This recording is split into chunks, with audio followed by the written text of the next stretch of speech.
Ikaze kuri breaking news, amakuru agezweho ashyushye. Abafana ba Rayon Sports mujye mu bicu. Ikipe ya Rayon Sports yaguze umukinnyi w'umugande uturutse mu ikipe ya UR mu gihugu cya Uganda.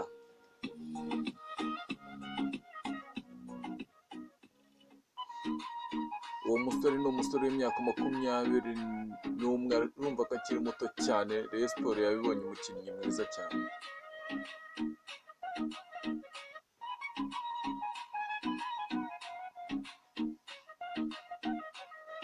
Mutwihanganiye ko tutabashyiriye ifoto ye. Amafoto ye ntabwo arajya hanze, ntabwo aramenyekana, ariko kuko amasaha y'icuma turaza kubimenyesha.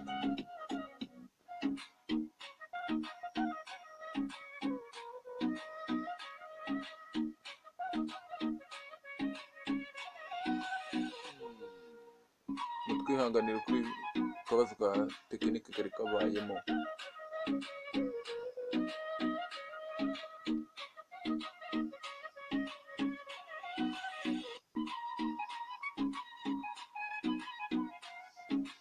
Uwo musore Rayon Sports yamusinyishije amasezerano y'imyaka 2.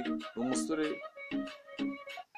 uheruka gukina mu kwezi kwa 10, nabwo yakinnye iminota 19, nimba adahombereye sinzi gatu. Biravugwa ko no ku mukino wa Rayon ifitanye na Mukura ashobora kuzaza agahita akina.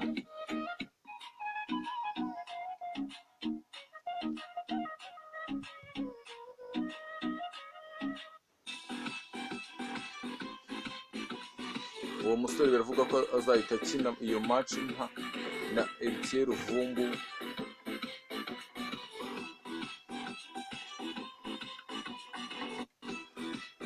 Ariko mukore subscribe nimba mwishimiye amakuru yacu, nuko twagiraga tubahe aka information.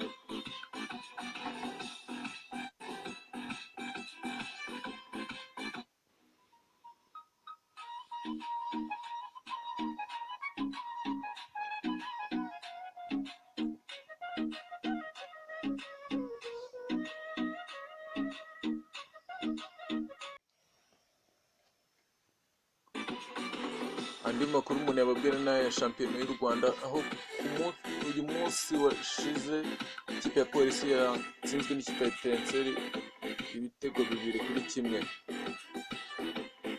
Imikino itegerejwe ku munsi w'ejo ni imikino uzahuza ikipe ya Kiyovu n'ikipe ya APR, n'undi mukino uzahuza ikipe ya Mukura Victory Sport n'ikipe ya Rayon Sports. Undi mukino none ukomeye tutabura kuvuga ni umukino uzahuza ikipe ya AS Kigali n'ikipe ya Rwamagana.